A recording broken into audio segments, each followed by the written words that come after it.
Hello everyone and welcome back to another video on the channel. Today we're going to be talking about Moonfall, which is a brand new movie releasing in theaters this weekend, and this will be a spoiler review because I have to talk about the crazy things that happen in the third act of this film. If you guys don't know what Moonfall is about, it's essentially following three characters played by Patrick Wilson, Halle Berry, and John Bradley when they're dealing with this disaster that's about to happen with the moon going out of orbit and slowly making its collision course towards Earth. However, there is a lot more to the moon than we think. There's some conspiracy theories about it, and this movie goes in absolutely batshit crazy directions. And I found so much entertainment value in this movie, even though it is definitely not a good movie. This movie's bad. It's really bad, but honestly, it's the best type of bad movie. First, I'll start with the things that I actually, truly did not like about this film, and that's, kind of the instinct for Roland Emmerich to kind of avoid the things that he's done in the past, because a lot of the premise of this movie with the moon coming closer and the tides changing, a lot of things of the disaster that's happening on Earth are things that he's done in other movies of his, like, The Day After Tomorrow or Independence Day or 2012. There's a lot of disaster elements in this film that remind me of those sort of things, and so throughout the movie you kind of see those things happening in the background, but it's never focused on, and honestly that just kind of makes me bored of any sequences on Earth, because we're not seeing the destruction, the disaster, the CGI spectacle of it all with those things. We're just kind of following these characters that we just don't care about, these side plots that are so incredibly thin. Michael Peña's side plot with his adoptive son, not adoptive, his stepson essentially, is one of the worst storylines in this movie, and it's so rushed, it's so just like passed through. The character development of that character is essentially like apologizing for something that we never get to see in the movie itself, so we don't know why this father and son combo are like squabbling. It has no meaning whatsoever, and it's hilariously bad. There are no meanings to the characters on Earth. There's one character that apparently she's an exchange student. I didn't catch that the first time or I was watching it through. I had to be told that by somebody else that I watched the movie with. I was like, why was she in this film at all? But some characters are just completely useless. And a lot of the Earth storylines just kind of cease to exist. There's some characters that just leave the movie and they never appear again. There's these two guys that are working the little tech thing behind the scenes trying to launch the ship for all of them to go up into space to stop the alien in the moon or whatever is happening, and those characters disappear. There's the character Halle Berry's husband's character.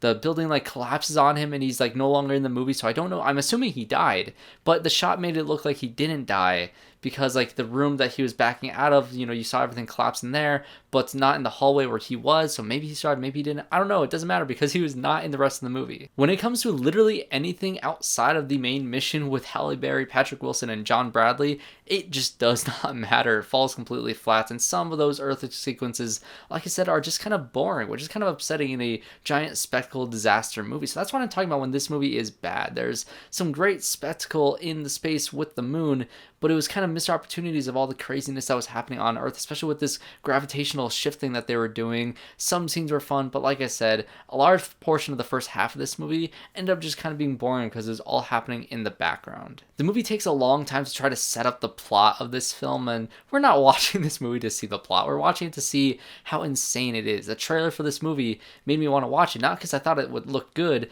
because I thought it looked like a massive budget Sharknado. That is what I thought this movie was going to be, and for the first half I was like, okay, this movie's trying. It's trying to be a good movie and it's just not working.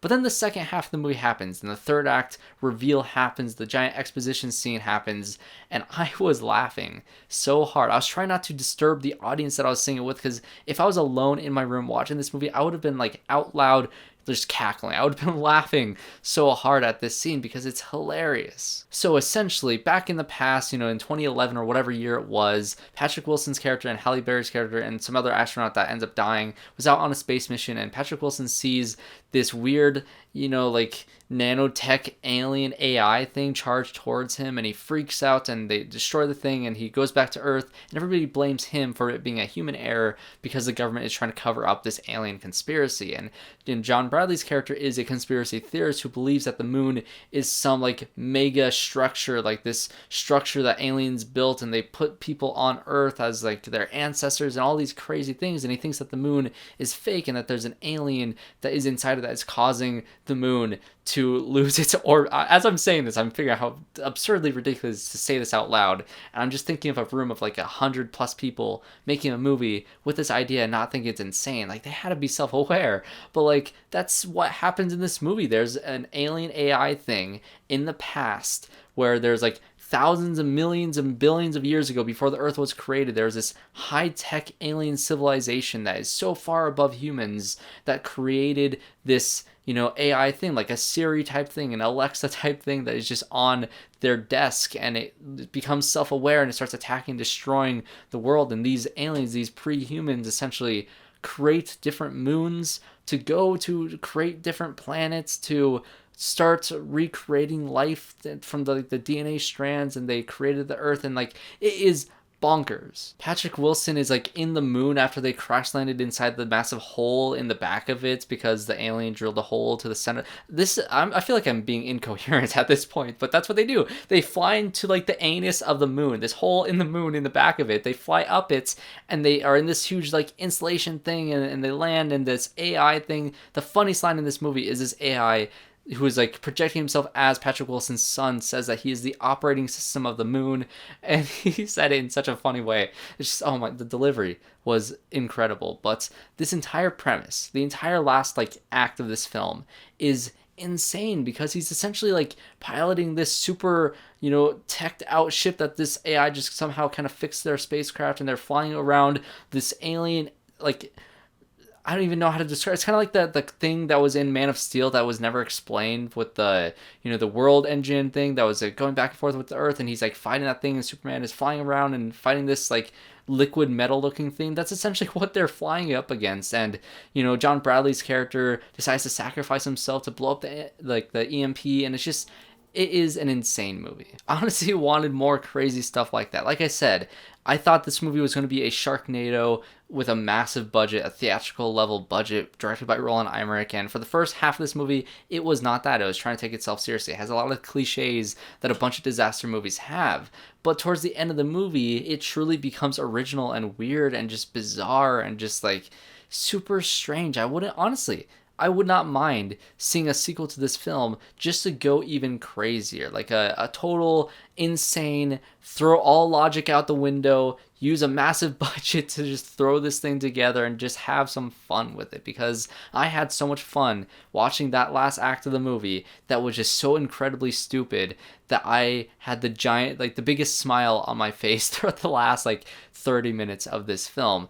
I hated this movie, guys. If you guys cannot tell by me raving about the ending, this is a terrible movie. It's not good in the slightest, but it is one of the best bad movies I've seen in quite some time. So, have you guys seen Moonfall? Comment down below if you guys have seen it. What did you think of that massive exposition scene that is just hilarious? I know I said this was a spoiler review, and I definitely talked about that thing, but there's a lot of other things that happened in this film that were just kind of forgettable. A lot of side characters, a lot of side plots that just did not matter.